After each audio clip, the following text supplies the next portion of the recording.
Singularity. My name is Nicola, aka Socrates, and you're watching Singularity FM, the place where we interview the future. If you guys enjoy this podcast, you can show your support by doing one of two things. Number one is you can write a brief review on iTunes, or number two is you can simply go to interviewthefuture.com where you can become a patron. My guest on the show today is Renée Cummings. Renée is a criminologist, criminal psychologist, and an AI ethicist, and the topics that we would be talking here today are artificial intelligence, ethics, and bias, such as, for example, racism. So, welcome to Singularity FM, Renée. Thank you so much for having me. It is quite an honor. Oh, it's my pleasure entirely. Let me just jump right into the deep end here, and let me share with you the biggest flaw of my podcast that I have had for the last 10 years that I have been running it. You see, I started this in 2009. I've interviewed over 250 people of what you would call experts and the best in the world, Ray Kurzweil, Noam Chomsky, you name it, Michio Kaku, Bill Nye the Science Guy, etc. But as one of my audience members pointed out to me recently, 5% of my interviewees so far have been women. 5%. So total disaster. And by the way, my wife has been on my case for at least a decade about this, and yet, despite what you could say my best efforts, so far 5% have been women. Now, let's take it one step even further. It gets even worse than that. So far, you would honestly be the first woman of color on my show. This is one place. So on diversity, I am a complete and utter failure. And of course, someone would say, well, an easy answer to that is to say, well, you work with what you've got. It's not your fault that, first of all, women are very hard to come by in the field of artificial intelligence. And second of all, if women are a very tiny minority, women of color are pretty much impossible to find. So what do you want to say upon sort of all these things that I just shared with you? What's your take on this whole situation? So I'll say this. You just said something that's very poignant. You said that women of color are hard to find. And that's something that we've heard for a very long time. Not only women of color, men of color in all industries, in all fields, in the C-suite, in the boardroom. And the challenge is, are we hard to find, or are people not looking hard enough? And that's what we've got to ask ourselves, because for decades, there have been people of color in the field of science and technology. And within the last 20 years, many people of color in the field of artificial intelligence. And of course, women of color, some of the greatest scholars right now when it comes to AI are women of color. We can speak about Ruha Benjamin and her book, The New Jim Code, which is a take on Jim Crow as it pertains to coding, and Joy Bulamamwini. I sent her an interview request maybe 2 years ago, and I've sent it 3 times. Unfortunately, so far I've had no response from her, but yeah. Okay, so you did try. And then we have Joy out of MIT, who has been the main advocate behind facial recognition. Same story. Okay.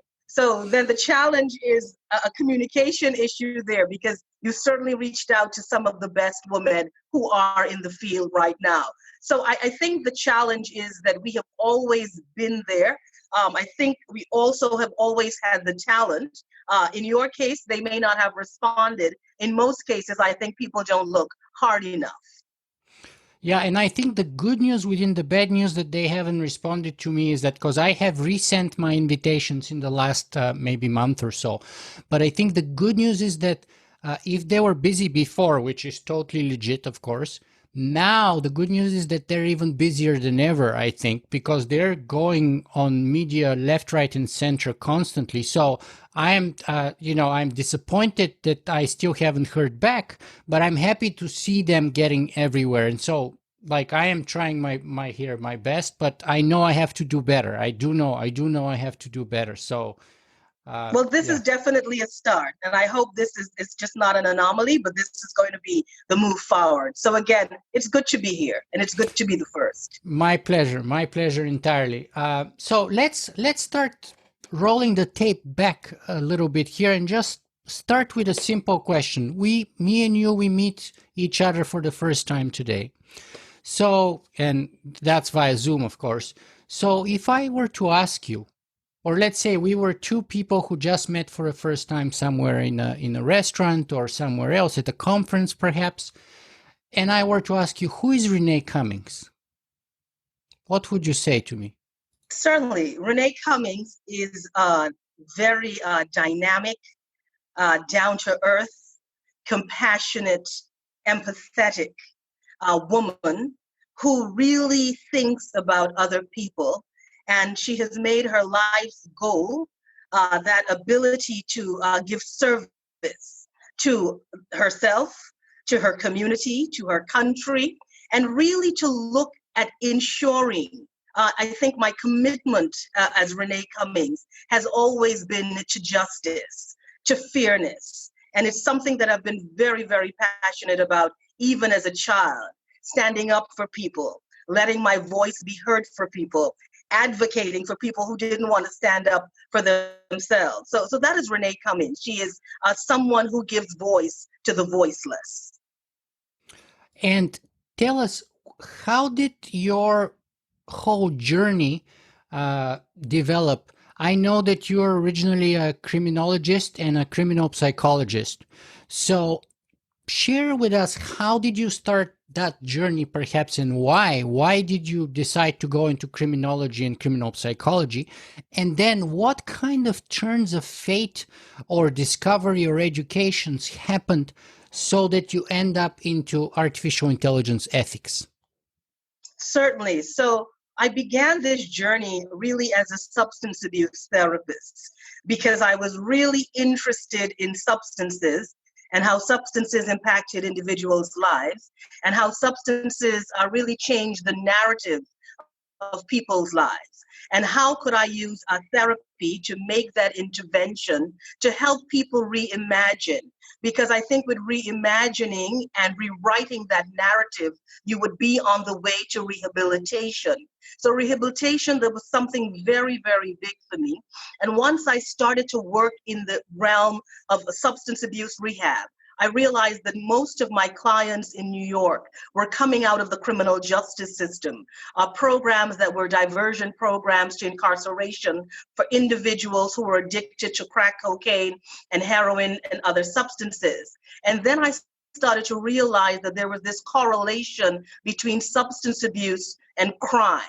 And I wanted to delve deeper into that. Was it that these individuals, because of addiction, had to use criminal activities to support their addiction, whether or not the criminal justice system made it so that they didn't have the help that they needed and they had to seek resources out of the criminal justice system. So there were so many questions that I wanted to really ask myself, and that is what led me on a journey to study crime and criminality. And when I went into university at the graduate level, Let me just ask you here for a second. Was there any other additional personal motive, perhaps like a personal story or someone you knew or some other additional personal emotional reason for you? Because I had a very close friend in school who became addicted to crack cocaine when he was in high school. And he was someone that I cared for a lot. And he was very, very talented. And he eventually took his own life because of substance abuse and because of the challenge of rehabilitation and staying clean and relapse and the pressures of his family. And he died before he turned 21 years old. And wow. I think that stayed with me for a very long time. And in my own family, there were individuals struggling with certain levels of addiction. And it was something that really, brought me a lot of pain. Because when I thought about my best friend from high school, and we didn't really have an opportunity to grow up together, and he was so talented. He had such an amazing singing voice.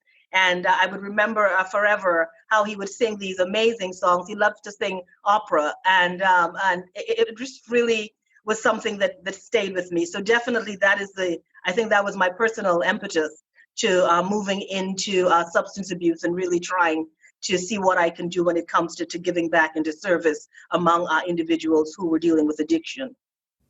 Thank you very much for Yes, that personal story. I sure. always wanna find why people do it, because it's very empathetic to do what you're doing and where you started, but most people don't start just for the reason that it's the right thing to do and it's the noble thing to do as it is, but also because there's a personal motive. So thank you very much for sharing that with us. So now tell us, how did you progress afterwards?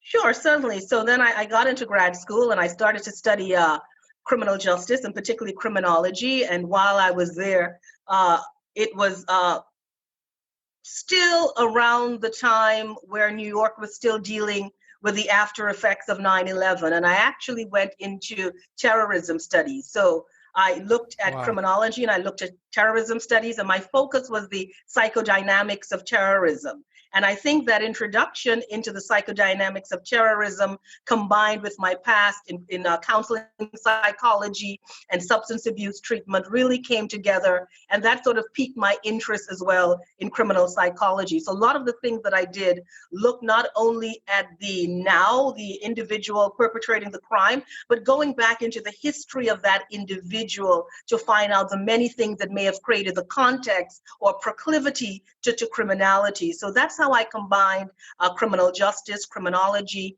and criminal psychology. And then when I was completed with that, I really started my work when it came to consulting and really specializing in the homicide investigation, reducing gun and gang violence, the investigations to any type of violent crime, in particularly sex crimes, dealing with juvenile delinquency prevention, juvenile justice, and white collar crime was an area of specialization as well, the psychodynamics and the psychology, or maybe the psychiatry of white collar criminality. And I think this is where I have been for a very long time, for about 14 years. But about 2 years ago, I started to become very intrigued by what was happening in the criminal justice system and what we would call algorithms administering justice, or arraignment by algorithms. And I started to read a lot about these risk assessment tools that were being designed to predict reoffending,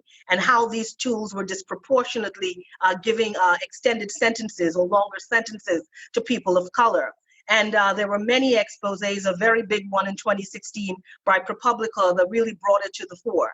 And that really got me more and more interested in artificial intelligence and how predictive analytics was changing everything we were doing when it came to understanding crime, preventing crime, and crime control. Because predictive analytics had created predictive policing, which is what we were calling intelligence-led policing, where you were using that data to divvy up your resources, either to put your cops and dots, looking at your hotspots and putting those cops there, looking at the times, looking at the intersections, looking at the many things that you would do to give you a more evidence-based or data-driven approach to understanding policing. But wherever there was data, there seemed to be some measure of discrimination, because historically the data that was being used was data that actually had things like bias and prejudice and systemic racism really baked into it.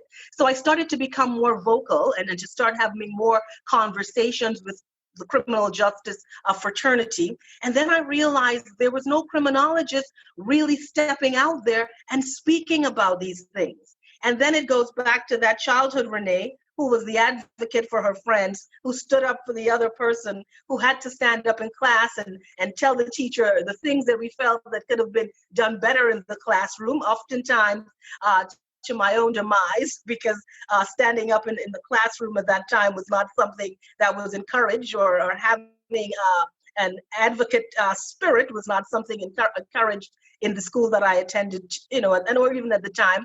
And that's it. And I just stepped in. And I started to speak out publicly about the things that I was seeing and ways in which we need to rethink what we were doing and why we needed these ethical guardrails. And the fact that this type of decision making in the criminal justice system is really high stakes decision making, and we just couldn't leave it up to an algorithm. Mm-hmm. So before we dig deeper into some of those predictive policing and criminal justice sentencing algorithms, let me just ask you a couple of other sort of more general questions about if or how AI may fit within, let's say, rehabilitation rehabilitating drug abusers or addicts of different kinds. And where does AI fit into that sort of rehabilitation process that you care about so much? Does AI have any place or role in that process at all? Can AI help us treat people in some way? I believe so. I definitely believe so. I think as we move more into telemedicine, we will start to see that in particular aspects of psychology, I think it's really important. I think at first, when it comes to even an individual being able to use some kind of tool to assess their risk levels, to assess where they are when it comes to using a substance, because at first there's a lot of denial, where individuals don't feel comfortable coming forward and saying, I'm using a substance, or this substance is using me because I'm losing control. So I think to even measure levels of control, I think it's important. As we use a chat box, as we use a risk assessment tool, I think there are assessment tools that we could use for individuals, particularly when they start to feel out of control or they start to feel ashamed of that particular behavior. And I think those assessment tools could immediately link them to someone like a substance abuse therapist or someone or any other type of therapist, to make that early intervention before they get involved with the criminal justice system. Because I think in the first stages of addiction, people don't want that face-to-face contact immediately with a therapist, because that puts a lot of pressure. It puts a lot of judgment, and it makes sometimes individuals very uncomfortable. And what it can do, it can really stymie, or it could really impact negatively that sort of therapeutic alliance that needs to be built. So I think building it with an AI tool is really, really important in that early stages. And it's something that really needs to be looked at, because I think AI could be very effective dealing with trauma in its early stages, and then allocating that individual, or allocating or sending to that individual the kinds of resources that are required, and then creating the kinds of live connections that are required at that time, and as well as before, as it becomes to really sitting down in that chair and having that conversation. So definitely, I believe it has a role to play, not only in substance abuse, but in anything where there's been abuse, in anything where there is trauma, in anything where there needs to be an early conversation, where people are not always comfortable with a human just yet because they don't want that level of judgment.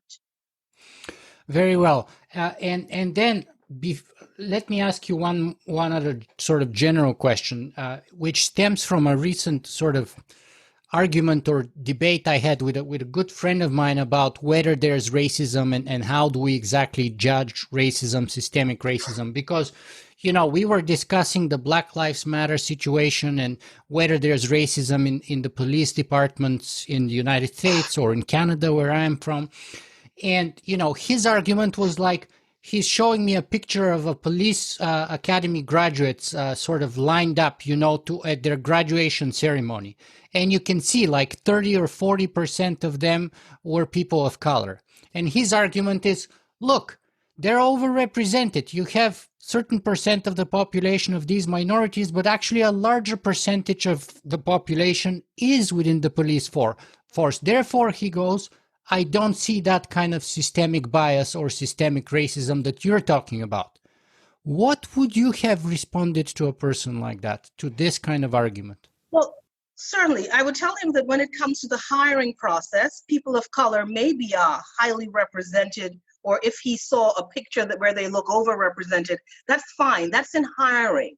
But racism is endemic, or it is so ingrained in the psyche. Now, he has to understand that early relationship that began with the enslavement of a particular people, African people, who were brought to the United States. He's got to look at the dynamics of the plantation culture, from the plantation economy to the psychology of racism at that point in time. And then if he was to look at that and something like the laws that govern enslavement, or when an enslaved African ran away, the laws that spoke to how that individual could be recaptured and brought back to the plantation, the advertisements that were in newspapers in the US at that time that spoke about how you could recapture an enslaved African person, and that person really meant nothing. They were just a piece of property to be returned to their owner.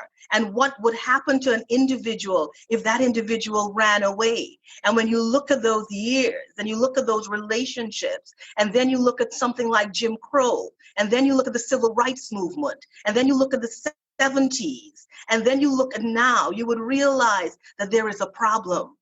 There is a big problem. So whether or not you've seen 30 or 40%, that's different. And the problem becomes in those interactions on the street, where the individual officer has got to use his or her discretion, or how a simple contact between a Black man and a white police officer could turn into something fatal. And that's what we've got to understand. And what your friend has also got to understand, it's not something that you see, but it is something in the psyche. It is something so deeply rooted in the historic conscience that many times we don't know it is there, but it automatically slips into our thinking when we have decisions to make, when we have choices to make, when we are faced with a particular situation where we may feel fear, and what we associate that fear to, or where we have to award something to someone, or where we have to make a decision in the C-suite, or where we have to make a hiring decision. So it's something that is so ingrained in our psyche that we are fooled into believing it is not there. Well, that all totally makes sense. My reply to him was something to the effect of, yes, you say that you can't see the racism because, first of all, it's not racism against you. Me and you, we are two white guys, so we can't see something really that's not targeting us, but actually favoring us, right? Because we haven't been stopped by the police. We haven't been, carded or, random checked and all that stuff by the police, or arrested or cavity searched or what have you, number one. And number two is today's racism, it seems to me. So on the first point, I honestly have no idea what it means to be a person of color growing up in Canada or in America. I don't. I simply don't. I can talk to people who have had that experience, but first, I grew up in Bulgaria, and secondly, I'm a white guy. So I could kind of like get some vague clue, but I've never had the experience, and I never could because I'm just like not in that position. So I can't really experience that kind of racism to begin with because it's favoring me, it's not against me. And secondly, I think today, logically, if I think about it, it's a lot more subtle. It's not so blatant and obvious as it was, 150 years ago, but it's now several layers deeper and more subtle and more sophisticated, with perhaps more pernicious effects in some ways or others. So you're not going to see this kind of very clear KKK up in your face, white power. You would see, but that's not usually how it comes about, it seems to me. But I would think right now we are seeing that up in your face racism. We are seeing very overt racism right now in the United States. I don't think it's subtle. There may be systems that make you want to believe that there are opportunities and there's equal access, but I think it's always been very overt for the people who feel it.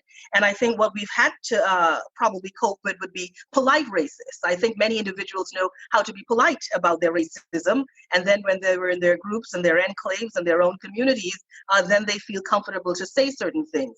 But I think what America realized with the death of George Floyd and those 8+ minutes we were looking at that, is that it is overt, and it is overt as that, where you had an officer who felt comfortable knowing he was being recorded on videotape to continue with what he was doing. And that's as overt as it gets. The ability to believe that you can take the life of a Black man or a man of color on a videotape in front of the entire world to see and not even move your knee, not even for 1 second. Yeah, and my bias here personally and experience is that, I've traveled extensively throughout the United States, but I'm based in Canada, and here the Canadian police and the Canadians in general, we're a lot more sort of subdued and subtle. So that's kind of why I was talking about that. So there is racism in Canada. There's absolutely no doubt about that.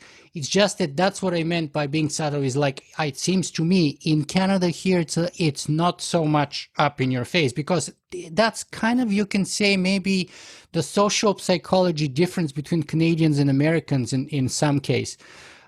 Supposedly, or at least stereotypically, we Canadians are a lot more subdued and kind of sorry kind of attitude. We apologize. Well, I grew up in Canada in the 70s, actually. Oh, you did? Where? In the 70s, yeah. Let me just remember, where did I grow up? Don Mills, actually, was the name of the area. Far this from, is like in the, so Toronto. That's in the early 70s, very early 70s, yes. So you know what I'm talking about. I went to John 23rd. Yes, primary school. So I know the Canadian culture very, very well, yes. So do you agree with this kind of claim I put forward? Well, I agree with the claim because I specialize in policing. So I understand the Canadian model of policing as well as I understand the American model of policing. So it's definitely a different experience. And of course, I understand you would not be exposed to what a man of color or a woman of color is exposed to. And this is why we need that understanding, because I think plenty of people believe because it doesn't happen to them, it doesn't exist, or because I don't see it in my daily life, or because I see all these amazing Black people on TV, the Oprahs, the Michael Jordans, the Barack Obamas and the Michelle Obamas, and I'm thinking that, this is the situation.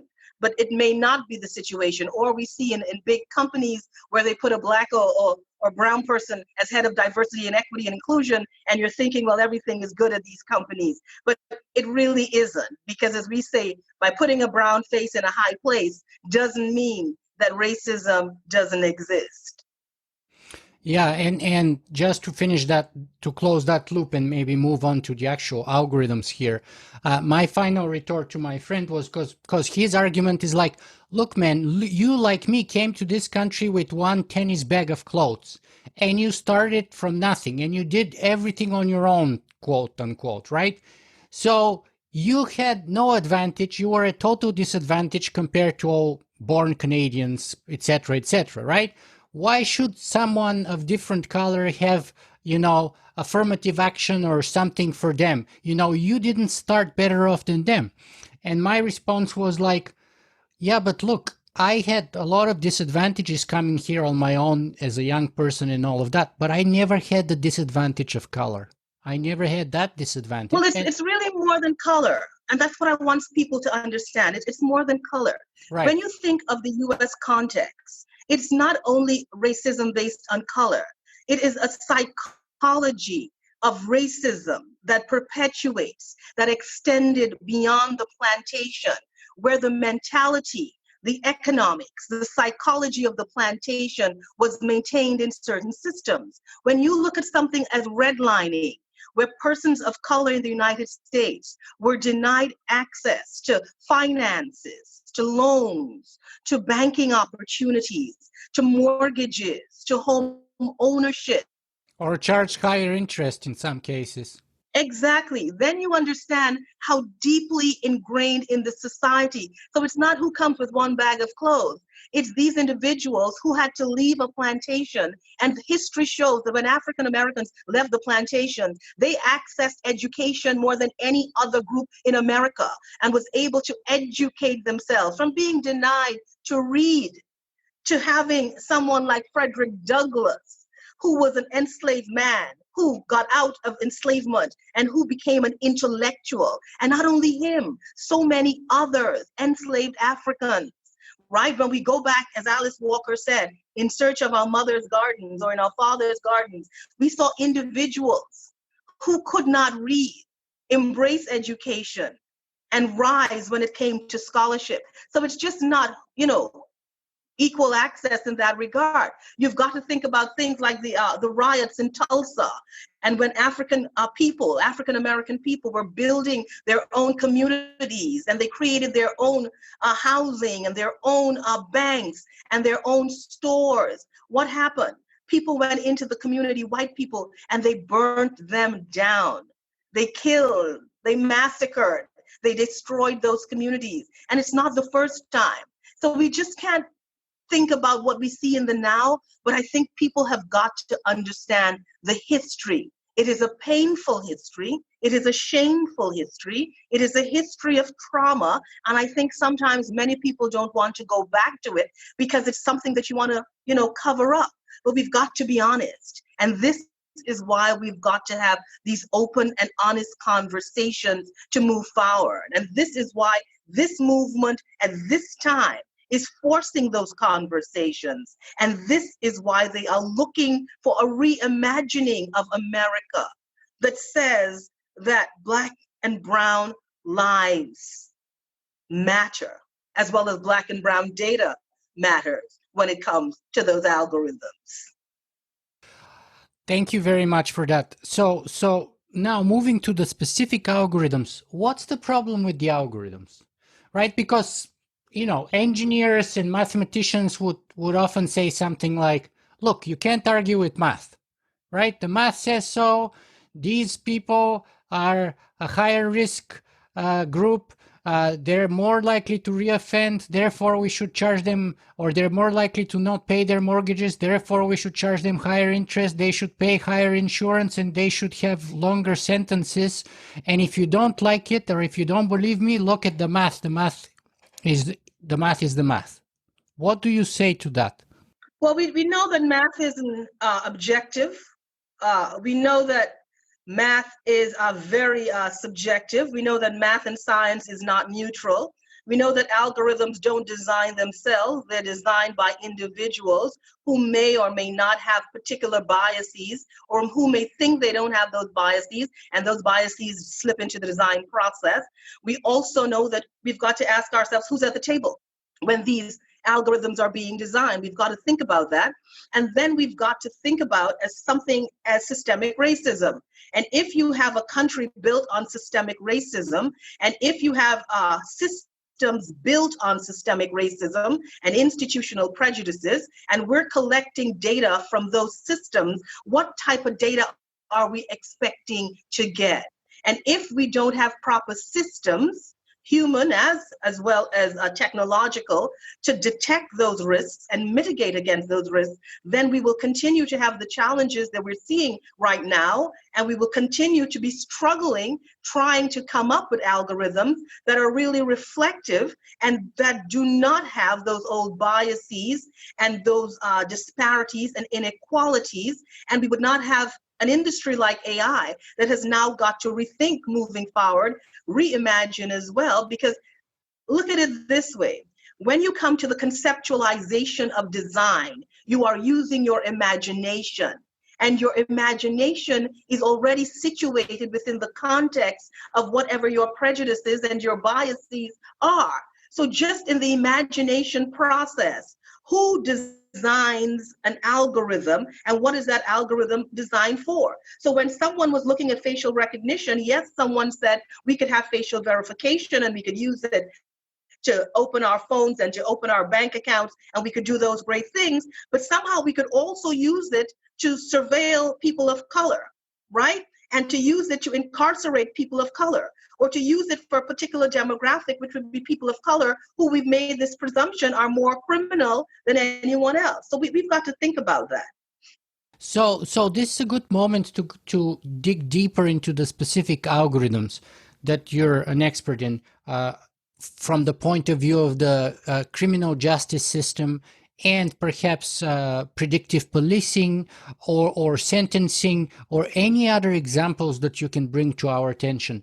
Tell us how these biases, I mean, we are aware that, facial recognition is more likely to misidentify people of color, but especially Black women, I think, are the hardest to quote identify than any other group, or to misidentify rather, as in some cases male, or just totally misidentify them.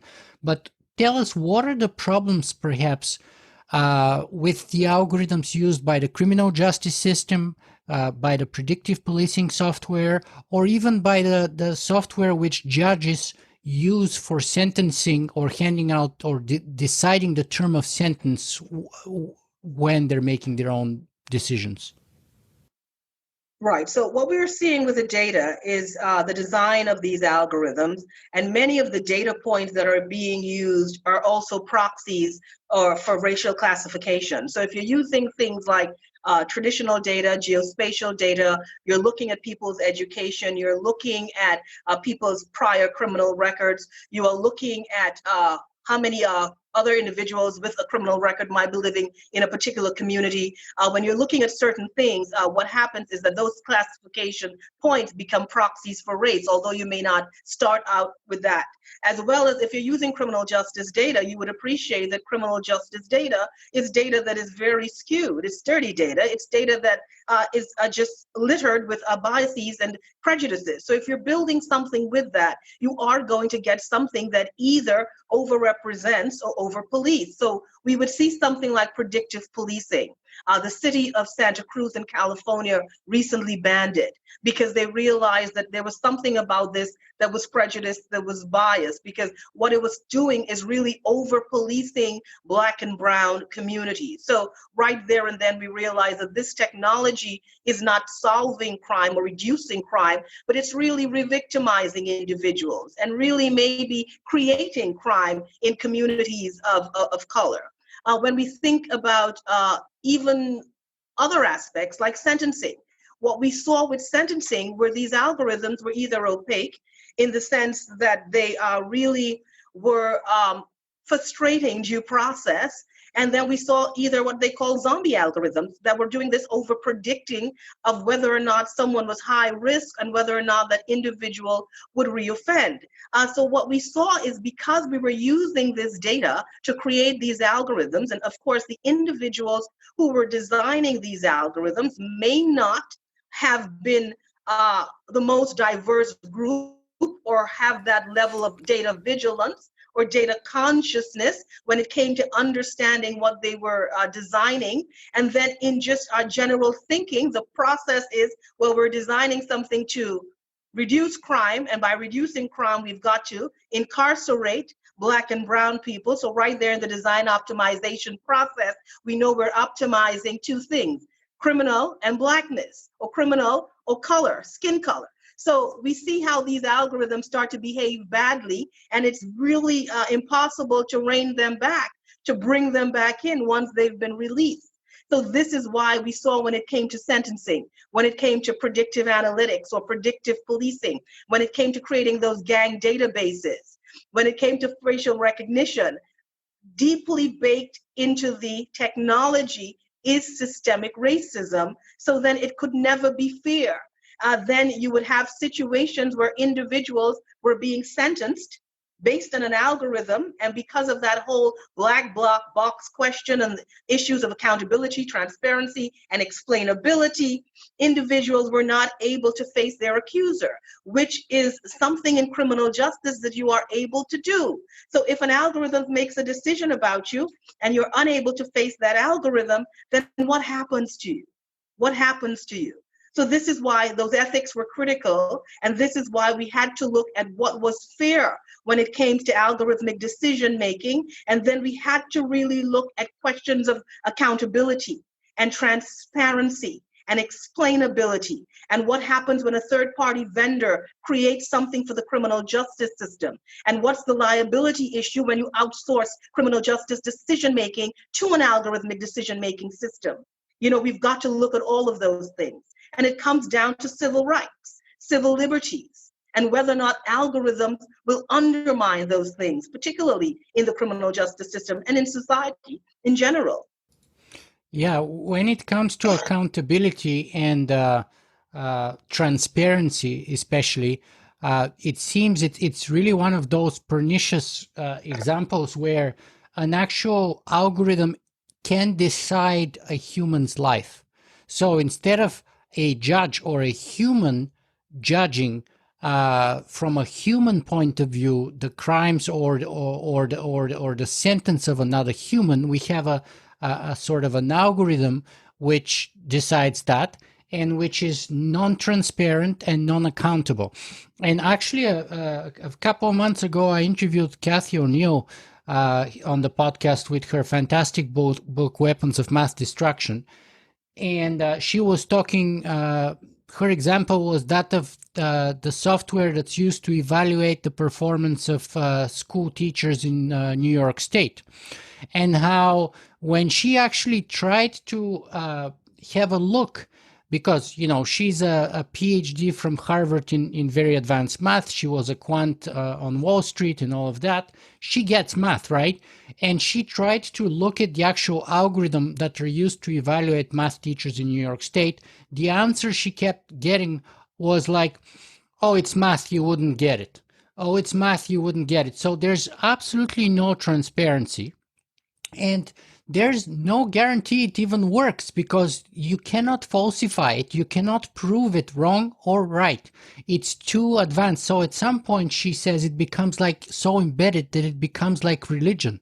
And it turned out not even the decision makers in New York State who made the decision to hire that company which created that software were even aware about how exactly it worked. And they basically took at face value the claims of a company that has an incentive to sell you something, whether it works or not. And then she went through a great extent to show you how it doesn't actually work. And it's a very poor way of assess teachers' performance with so many, examples. And yet for trademark purposing or commercial secrets and stuff like that, you're not allowed to... Proprietary rights, yes. Right. So property rights, when it comes to intellectual property, you cannot look into the algorithm, so it's non-transparent. You can't hold it accountable when it makes mistakes. So it becomes like this, third power or additional power that literally, and in your example, when it comes to, people being sentenced, for example, this could mean life sentence or the possibility for a new life, or totally not the possibility of a new life. So it's really like fundamentally massively impactful on people's lives. I was going to say Kathy's book is a very powerful book, because one of the things she speaks about, which is what I do, is demystifying data and stop using math as a point of fear. So when we say the algorithm did it, people step back and they say, somehow that decision has got to be neutral, it has got to be objective.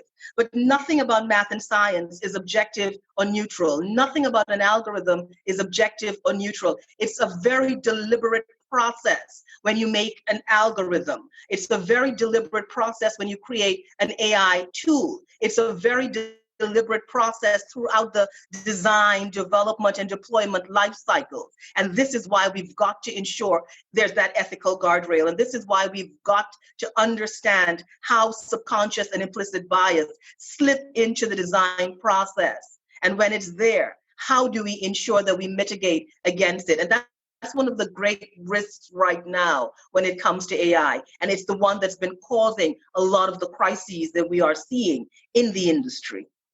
Yeah, one of my favorite quotes from Kathy is that algorithms are opinion embedded in code.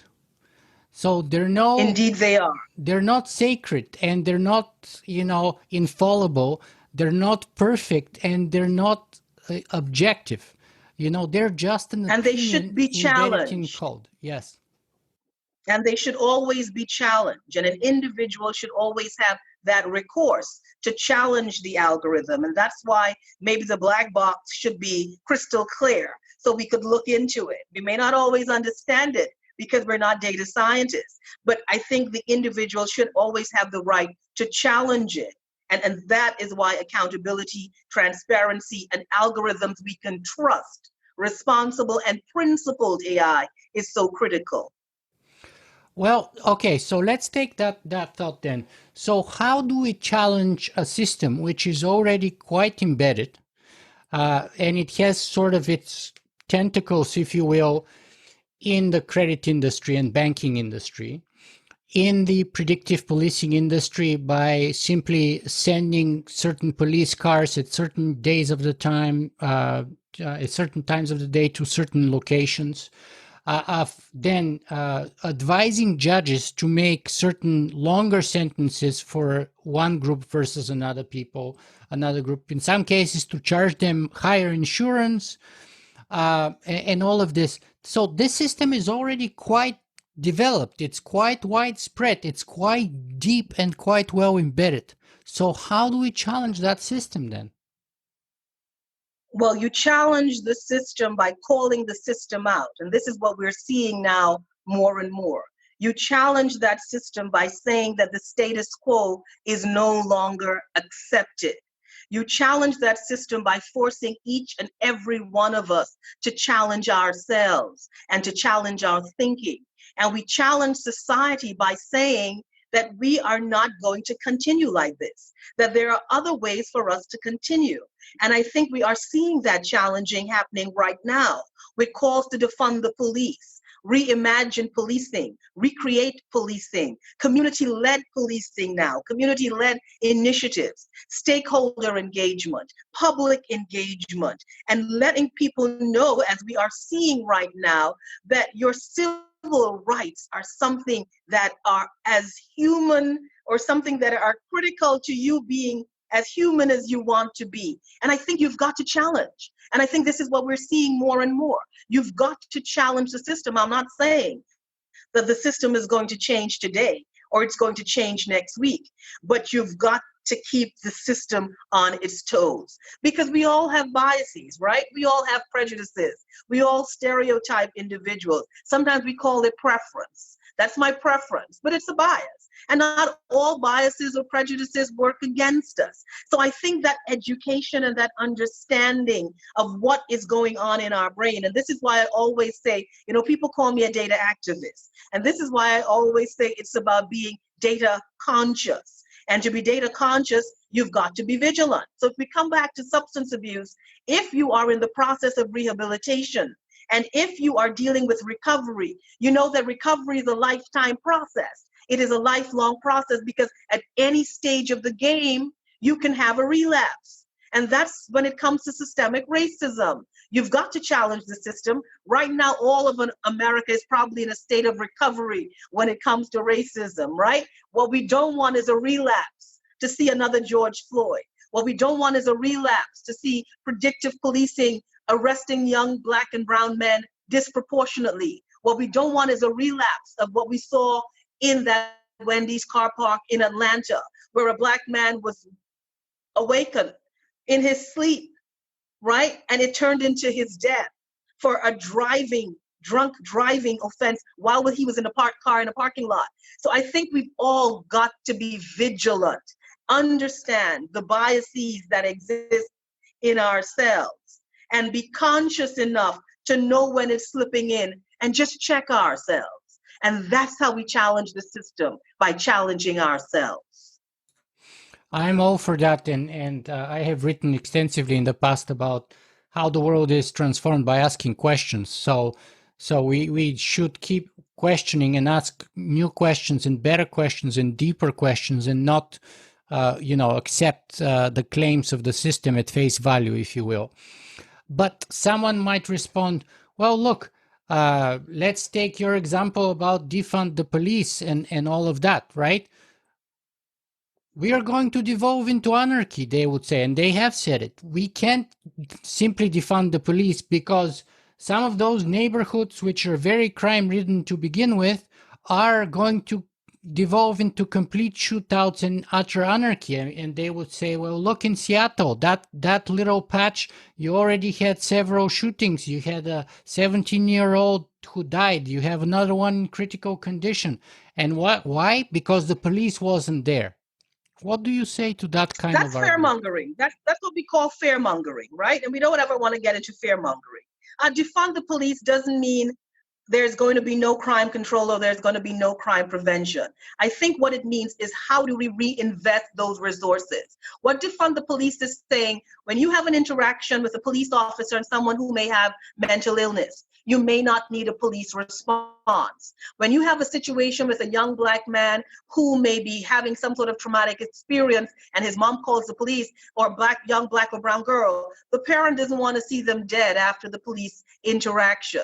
What defund the police means it's time to reimagine, because the system that has been in place has not been working fairly. It means we need to come up with something better, something to serve communities, something that does not make Black and brown people in America feel threatened or leaves them traumatized after that experience. It means let's look at the resources that we've been putting into militarizing the police. Let's look at those resources and pull those resources back and put those resources into other types of systems that may serve us better than policing. Let's look at homelessness. Let's look at mental illness, right? Let's look at youth development. Let's look at diversion programs for juvenile. Let's reinvest those monies into the communities, because many of those communities are victims of disinvestment.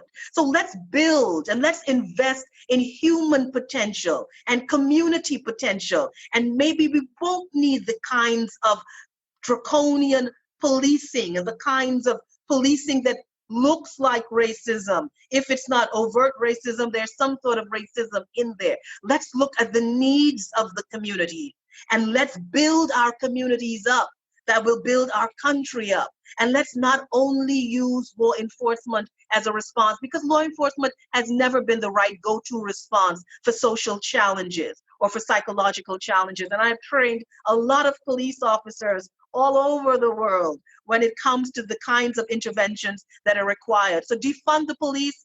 Don't buy into that fear mongering that there's going to be chaos and anarchy on the streets of the world. No, what it's going to say is that we are going to make better police officers. We are going to improve the relationships between officers and the communities. And we're going to find a way, a different kind of social contract that doesn't always have to end in death for a Black or brown person.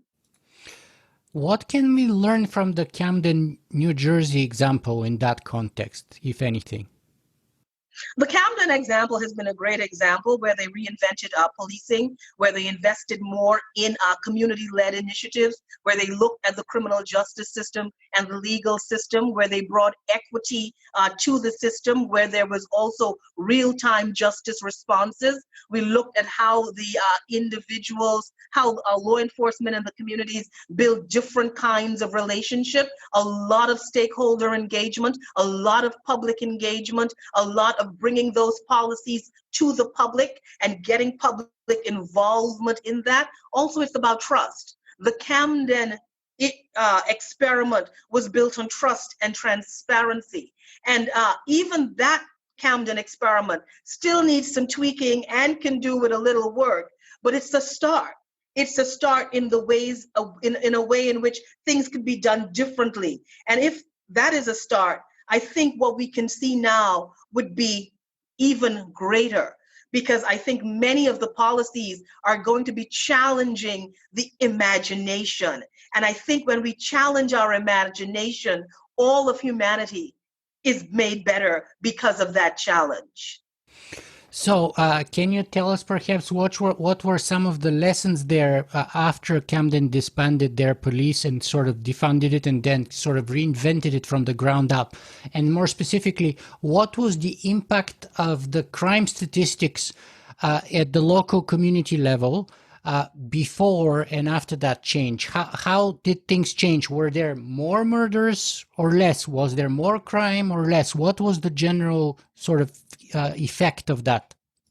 All right. So while I'm very familiar with the Camden model, I've not studied it to that regard. So I don't have their statistics, but I do know they're spoken about as a success story. So which means that whatever happened in the community was much improved to what's going on there before. I mean, I understand Camden pre that experiment, pre that social experiment, and things were pretty tough in Camden. We know that it was a really tough city. So to see it evolve into something that is now reduced crime, greater levels of crime control, less negative interaction between police and the community, reduce homicide rates. We know that there is a different way to police. And that way is about legitimacy. And I think that the Camden experiment is that we could be seen as legitimate without using excessive force or without using very draconian initiatives. And policing is about confidence and it is about trust. And people have got to believe that the police or the criminal justice system is being fair. And I think with the Camden experiment, it was just a different way of doing things. And what they did is they put the community first. So the Camden experiment is client-centered. It's people-centered. It's community-centered. And once you put people first and you make people the priority, not policing, when you make people the priority, you're going to see a change on the street. Yeah, I watched a mini documentary on the topic, and basically the bottom line was that while it's not perfect and there's still crime happening and so on, overall, it not only did not devolve into anarchy, as some people say it would, but actually there's a measurable improvement in almost every way we can measure things. It's not perfect. There's still crime. There's still bad things happening. It's better than before. So not only that it didn't get worse, but it actually did get better. So that's kind of very hopeful bottom line, it seems to me, and obviously we need to build on that. But leads me to the other question, because you mentioned that you are familiar with the American model and the Canadian model of policing. So I wanted to ask you just to share with us what the differences are here, because most of us, like me, are not exactly aware. But I, for example, am pretty impressed when I hear something like, and perhaps I don't know how much you know about Norway and Scandinavian models, but in Norway, for example, the police hasn't actually shot anyone, not a single person dead for over 10 years. So what's the difference? And someone will say, well, that's not the police's fault. They don't have, because I posted this on Facebook, that example with Norway, and people are like, yeah, they don't have race issues and they don't have this, they don't have that. Is there any difference between, let's say, the Canadian police model, the American police model, and I don't know how familiar you are with the Scandinavian or Norwegian right. So I am very familiar. Now in the Scandinavian, Norway, Finland, those countries, you've got to understand that, as what I said, they invest in human potential. So once you invest in human potential, you're going to see reduced crime rates. Also, when it comes to things like substance abuse, drug use, they use the harm reduction model, right? They don't criminalize the use of substance. They don't criminalize someone for an addiction. They don't criminalize a juvenile who may be dealing with delinquency issues. So whatever you criminalize is what's going to give you your crime rate, first of all. So many things that are criminalized in the United States or in North America, not criminalized in those Scandinavian countries. You would also realize when it comes to corrections, their approach to corrections is really an approach, a justice-oriented approach that puts the individual in at the center, where the individual is a co-collaborator on the kinds of rehabilitation modules that are used with them. Many of the prisons in Norway and Scandinavia, they're like apartment buildings, right? People could stay in there. Sometimes they can leave and come back. Some people are incarcerated just for the weekend. Some people get an opportunity to earn an income. So it's different countries, it's different systems. It's really their whole approach to social challenges. Now, the Canadian model, Canada is definitely celebrates multiculturalism just more than many other countries. The approach is definitely more compassionate, is more empathy, but Within recent months, I have been reading, can't remember the communities, but there has been a increase in homicide in some of the Black and Brown communities in Canada, and tensions have been building. So it's not perfect. There Yeah, are in some big Toronto, challenges happening definitely. Yeah. now. Definitely, right? Because I remember reading about those within the last few months. The Canadian model, of course, crime is much lower in Canada. In many of the provinces, homicide is not really high. The relationship, again, it's a more client-centered approach. And it's also the question of diversity and inclusion and the Canadian approach to that as well. But we've got to appreciate there are people of color in Canada who still do feel discriminated by some community, by some policing or law enforcement approaches.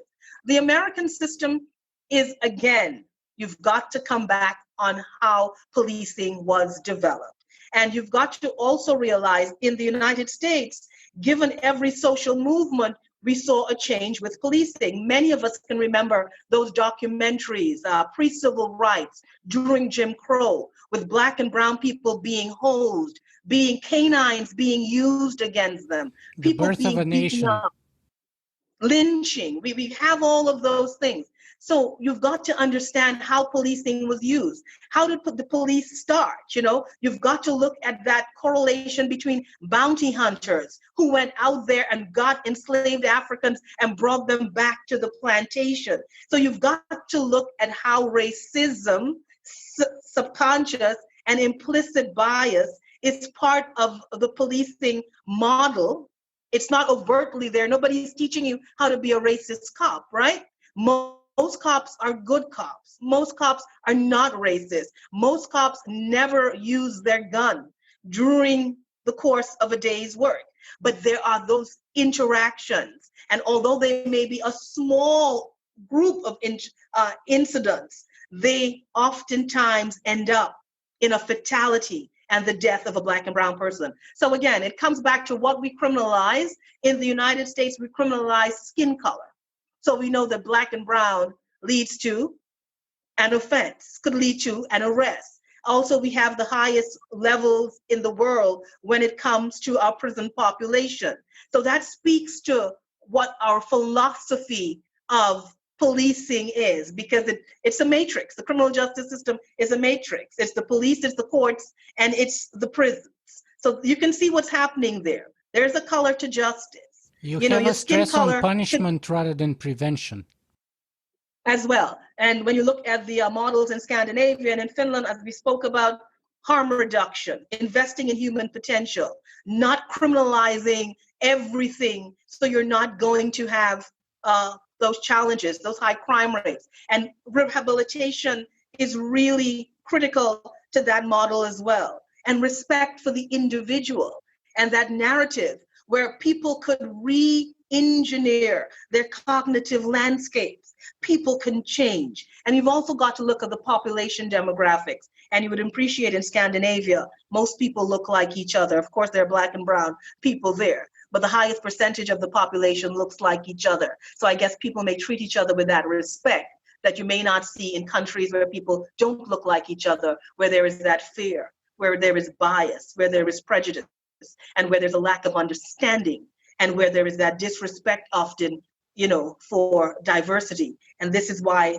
one of the things we may have to do in the United States is really look at things like racial literacy as we teach civics, we teach racial literacy as they teach crime prevention in Singapore. So we need to come up with other things to really bolster the system. Yeah, let's take that thought here about prevention a little bit and see how technology in general, and perhaps artificial intelligence in particular, can come useful, or the best way to utilize that tool as a leverage to prevent crime rather than to arrest, to sentence, and to imprison. Can we switch the usage from behind the point of the crime to before and to prevention rather than punishment, and how? Definitely, we have to do that. And that's where I come in, and that's what I've been looking at from the perspective of urban AI. And when I speak about human potential, when it comes to investment, as opposed to investing in crime control and crime prevention, it's exactly that. What we've got to invest in is enhancing and improving quality of life. And if we improve quality of life using AI tools, looking at things like the smart cities model, and using the data in urban demographics to look at how we divide resources, you would find where there is high crime, there is low resources. You would find in communities of high crime, there are high needs. You would find in communities of high crime, there are high levels of disinvestment. So what we've got to look at is using the data to make our resource pool more equitable. And if we create AI tools to enhance quality of life, what we will do is automatically enhance public safety. And when we enhance public safety through investing in human potential, we don't have to look at criminal responses or punitive responses. And when we look at all that money we're spending on those prisons and we reinvent or defund the prison system as well, then we will understand what we need to do. So definitely we could use AI, because when you think of the smart cities models, when we think about making cities more interactive, when we think of the autonomous cars that we want to start to use, or our communication and transport technology, and we're going to see more and more because of COVID-19, particularly in big cities, where AI is going to be used more to create contactless interfaces, to make us more interactive in the things that we do, and reduce human communication, because we want to prevent the spread of COVID-19 and prepare ourselves for future pandemics. Because of that data, and there are also some ethical questions around the collection of health data during COVID-19, but this is not the conversation here. We would see that we can use that data to increase the potential in our fellow citizens by bringing more equity to how resources are shared in society. And then we will see crime reduction, and we will understand the importance of using AI to really extend our imagination and create the kinds of tools that are required to advance humanity, to future-proof societies, and to give us the kinds of systems that celebrate all of us. And those are the things that I am interested in. Yeah, and I forgot to ask you before that about telling us what you do at Urban AI. So, because you're the founder of Urban AI, so is that kind of like the mission statement that you just shared with us, or do you want to add anything Well, else it's about? kind of the mission statement. Urban AI is really bringing my knowledge as a criminologist and a criminal psychologist, and bringing all of that to the design process when it comes to a new model of engagement for urban communities. And it really is about looking at things like trauma, looking at the trauma that comes out of violence, and understanding how do we reduce violence by investing in human potential, by creating those tools that are going to share up those resources in an equitable manner, as well as taking AI into urban spaces and really demystifying the data, democratizing AI, and empowering communities. Because I think so far the conversations about AI have been within the AI fraternity. And one of the things we're hearing is that we may not need more data scientists. We may need more sociologists like myself, more psychologists, more educators, more philosophers, more urban planners, more diversity, even AI, to come up with the solutions. And one of the things that I say, when it comes to diversity, it means that what you are getting are more creative solutions as well. So urban AI, it's new, it's brand new. I'm now in the process of getting funding and really rolling this thing out and securing the right kinds of mentors and investors who are going to work me through the process. But I think the time is right, and the time is now, because we've heard the call that is the time is now to imagine, particularly what happens in our urban spaces and in big cities across the world.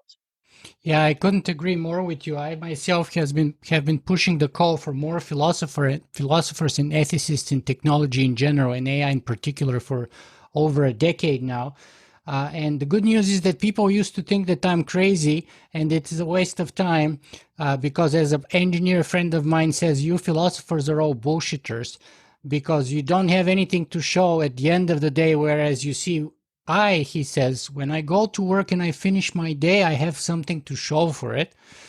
But luckily, that thought, I think I have seen it change dramatically for the last decade. And now there's so much more ethicists coming into the field. And I think we're going to need even more.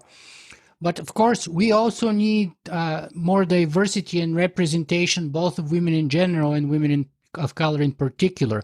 So what would you say to young women of color, perhaps, with respect to AI or AI ethics or technology in general? What kind of advice do you have for them?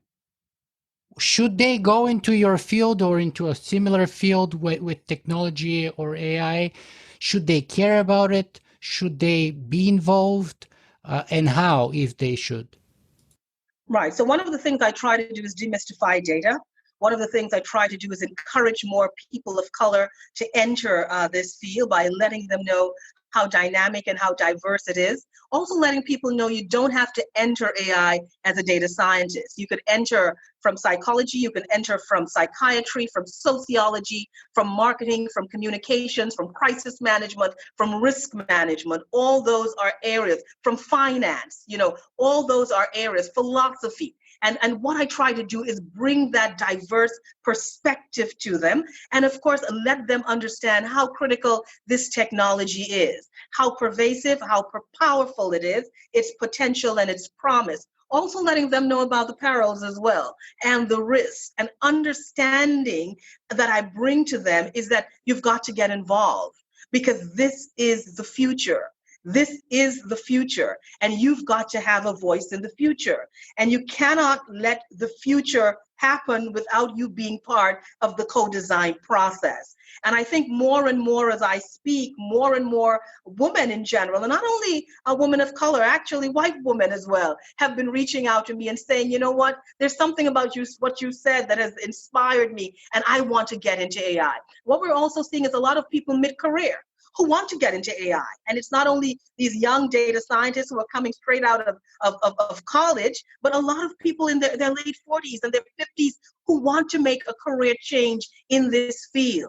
And so when we talk about diversity, it's not only about people of color or women, it's about disability, it's about mobility, it's about sexuality, it's about ageism. It's about all of those things make up diversity. And when I speak about diversity, equity, and inclusion, I'm bringing all of these people to the front line because we need all of us when it comes to AI. And so far, the conversation has really been AI talking to AI.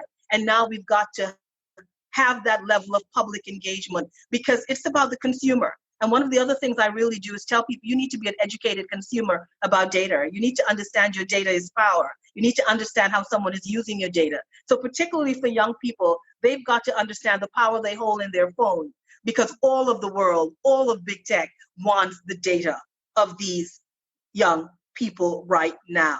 And if these Zoomers, as we're calling them, don't understand what time it is when it comes to their data and the kind of capital they have in their hand, they've got to understand how to use it. So much of the work that I do is really to speak to young people, speak to diverse audiences, and speak to big tech and those white men who are there, who many of them right now are trying to be on the right side of history, either through fear, shame, or guilt. We're seeing big tech putting big money now into Black talent and Black excellence and developing the Black community and Black investment and to encourage Black technotrepreneurs or Black entrepreneurs. And we're seeing all of that right now. What we want to see is sustained investment in talent when it comes to people of color, sustained venture capitalist dollars in bringing more Black and brown, unicorns into the world. And what we really want is to see is a sustained approach because, all the world is better for it. And I think we all know that. Fantastic. So let me ask you this question about what do you think as a psychologist? Does it say that most of the AI assistants that we use today, for example, Alexa, Ray Kurzweil's is called Ramona, I interviewed David Ferrucci. His startup's AI is called Clara. Most of them are kind of female names. And then when I asked David Ferrucci why that's the case, he told me, oh, well, that's just kind of like how it happened. It's an abbreviation. It stands for this, this, and this. And, it doesn't mean anything more than that, right? It's not sexist. It's not biased in any way. It's just how it worked out. What do you think about that kind of argument? And does it even say anything that most of those personal assistants are females? It's bias, and that's implicit bias right there. It's so deep in the psyche and so automatic, you think that's just the way it is. No, that's not the way it is. I think people have got accustomed to the woman being the individual that we go to ask everything, the wife, the person who takes care of our home, right? Our homemakers, our babysitters, they're all women. And it really is very sexist. And one of the things that I have a problem with, and I call people on it, is when they shout at Alexa, right? Some people raise their voice at Alexa. And it means that you've now developed a kind of relationship where you feel that you can use some sort of intimidating voice. So if you scream, she's going to bring the answer quicker. And we've got to look at that. And that is something that many people are looking at. Many groups are looking at that when it comes to voice. Particularly, why do we use that female voice? When it comes to using or creating these assistant tools, why is it always a woman? I think one company had mentioned using the voice of Samuel L. Jackson, and I don't think a lot of people are going to try to scream at that voice, right? When it comes to him being your next assistant. So we've got to think about that. We've got to think about it. And that really speaks to subconscious bias, that we do things that we just think naturally, it seems, okay.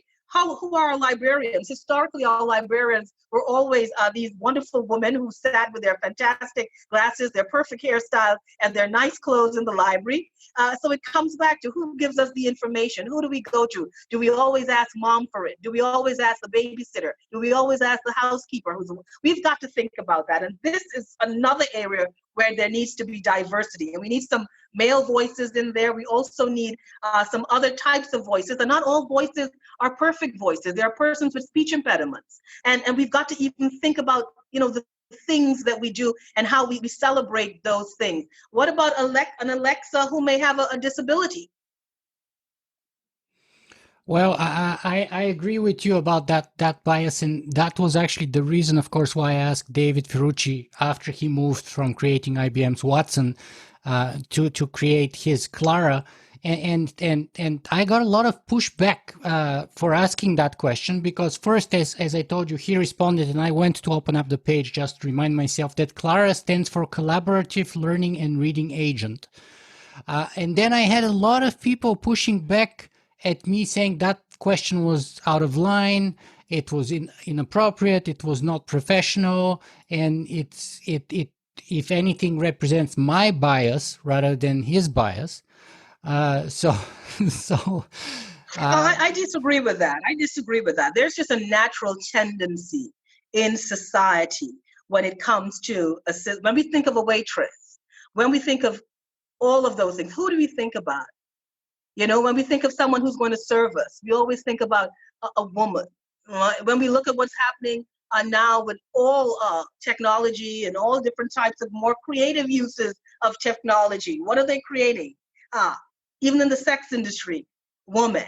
So we've got to think about it, and that's just really a bias, and we need to deal with that. And it comes back to these open and honest conversations. And we've got to ask the question. So Clara could mean anything in the acronym. But when you call Clara, you are calling the name of a woman. And if she has a woman's voice, then Clara is a woman. So if Clara is not a woman, give Clara a man's voice. Very good point. Very good point. Okay, Renée, so we've been talking for about 80 minutes so far. So it is time to bring, unfortunately, our conversation to a close. So let me ask you the second last question I always ask, which is, where can people find more about you and your work? Well, I think people are finding me more on LinkedIn. I'm on every social media platform. I'm in the process of building Urban AI. COVID-19 put a little damper in everything that was happening at that time. Very soon our website is going to be up, but I'm on LinkedIn. People can reach out to me. They can Google me. My work is also on the Columbia University website, where I'm a community scholar there, working at the intersection of AI and criminal justice, working on my first book through Columbia University, so they can find me there as well, or just Google me, and they will find an email address for me. Fantastic. And then what would be the best way to send our viewers and listeners today? What would be the one message, perhaps the most important thing, that you would like for them to take away from this 85 or almost 90-minute conversation that we had with you today, discussing a lot of AI, but also especially, I thought it's important for us to focus on bias, conscious and unconscious, how it's embedded in the algorithms, and in particular, how it ends up representing itself as racism in the end. But perhaps you want to give out another message, anything you want. What's the most important thing you want to send us away with? You know, the most important thing for me is about understanding. And for people to have understanding, there must be compassion and there must be empathy. I speak a lot about open and honest conversations because those need to be had. I think for anyone who's listening to this, understand that we all have biases, we all have prejudices. It does not make us a bad person. What makes us a bad person is not checking those biases or using those biases against a particular group or a particular individual. And what I really want to ask anyone is, if you have an opportunity or given an opportunity, do what is right. Do what is right. And when you finish making that decision, once you know you've done the right thing, then you're okay. But if you know you made a decision based on bias, based on prejudice, or based on racism, then it could never be okay. And what you are doing there is that you are perpetuating a system that needs to be removed. And if it is you come from a place of privilege, particularly white privilege, use that privilege to empower someone else. Use that privilege to shake the status quo. Use that privilege to make this place better for all of us. And I think if you are to do that, you've done great service to yourself, your community, your country, and society. Thank you very much, Renee. That was very well said. I really like that. But let me just push a little bit back here, just a tiny little bit, because Facebook and I mean, awareness has been growing now for the last 3 or 4 years. But you know, I spent considerable time in Silicon Valley, and I went to visit Facebook, Google, Tesla, and a bunch of other startups and big companies there, Microsoft, Cisco. And you know, those people there, especially once you go to the C-level and up, you know, they're very convinced and strongly believe that they're doing what's right. You know, if you go to Google, if you go to Facebook, to YouTube, they will tell you we are doing what's right.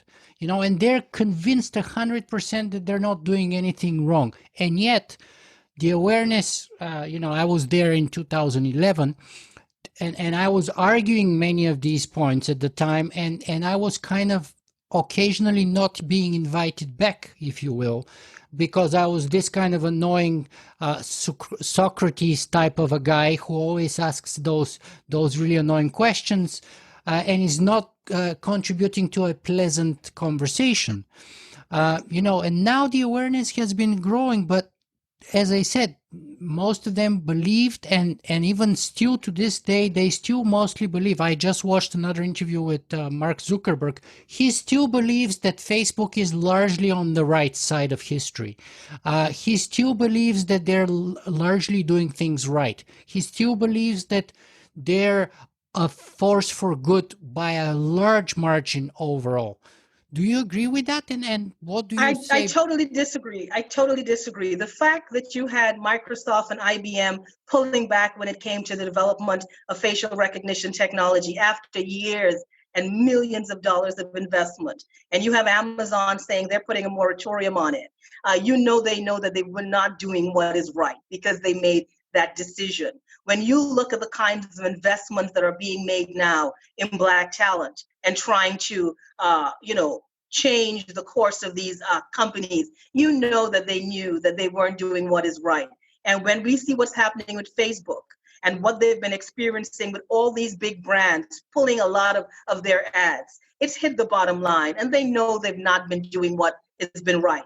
But people have been able to get away with doing what was not right for a very long time because of the system. And that's the way the system had it. And it wasn't about them, it was about the system. And it wasn't about the fact that they didn't want to hire Black people. It's because they couldn't find Black people. And it wasn't because they didn't have more Black people in big tech. It was because more Black people needed to study STEM, right? There was always an excuse and a plaster, an excuse and a plaster. And what has happened now is the plaster has been pulled off, and we're seeing the kind of sickness this thing is, and we're seeing that we've got to do something bigger. So I think they know that they weren't doing the right thing all along, but people have been called on it right now. And as I said to you earlier, it's not about a press release or the perfect PR strategy or trying to rebrand your product or trying to align your product with a hashtag.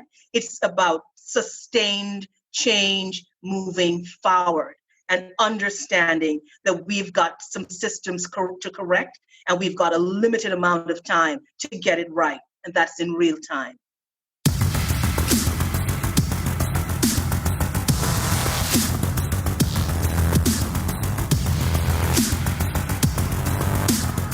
If you guys enjoy this show, you can help me make it better in a couple of ways. You can go and write a review on iTunes, or you can simply make a donation.